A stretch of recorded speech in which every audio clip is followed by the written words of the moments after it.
Hail comic book fans, today we are talking about Rob Liefeld's Youngbloods issue 1. Now this is a comic book series that I've been wanting to talk about for a while. It's one of the most legendary comic books of all time, and especially in the 90s, it was like the attitude era for comics, especially within titles like Image Comics and Top Cow Comics, and especially with their characters being so dynamic and the art being so top tier when it came to how they drew the ladies, how they drew the villains, the heroes, the colors. Everything was so top tier at that time with these characters. It's one of the main reasons why they exploded and everybody enjoyed them. And the writing between these characters was well done as well. And especially within first issues like Youngbloods, to where it really doesn't start you off at any of the characters' origins. It really just drops you right into what they deal with on a day-to-day basis, right? And that is something that I see a lot, especially happened in the 90s.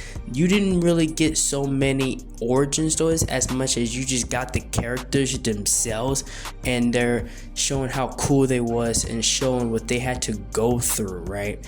And I feel like that's something that can be utilized more today in today's comics. You know, not so much as the origin story unless it's specifically necessary for that character to show their origin story.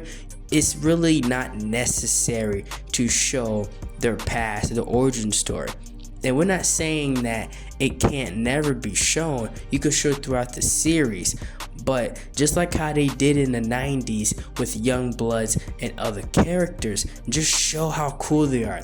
Just drop the reader right into their world to where they get to figure it out for themselves as they go along, right? As the stories go along, as they see the characters grow.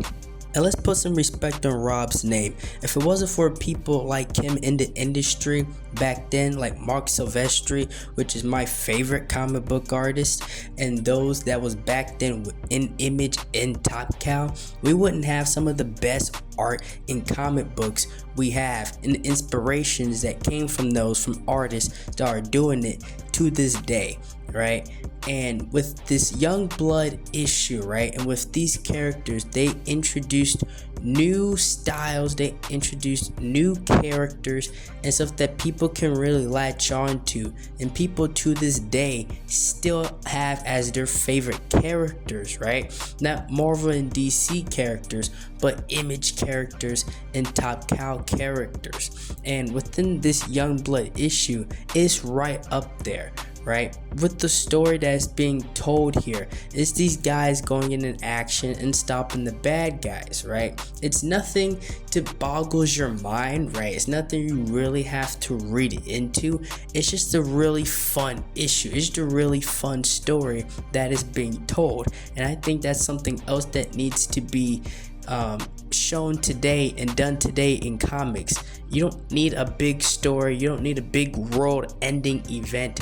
Just put some bad guys in there, put some superheroes in there, and lower the level of the crisis of the situation. Just have superheroes and bad guys fighting, right? We don't need this super universal threat or something happening in order to get readers invested in the story. And back then, that they did this a lot back then in the 90s. You didn't always have some world ending event with these characters and these universes. Sometimes in the story, it was just simple as the bad guy wanted to take out the good guy, or they were trying to rob a bank, or they were trying to find a new power source or something like that, and the good guys had to jump into action and stop them, right?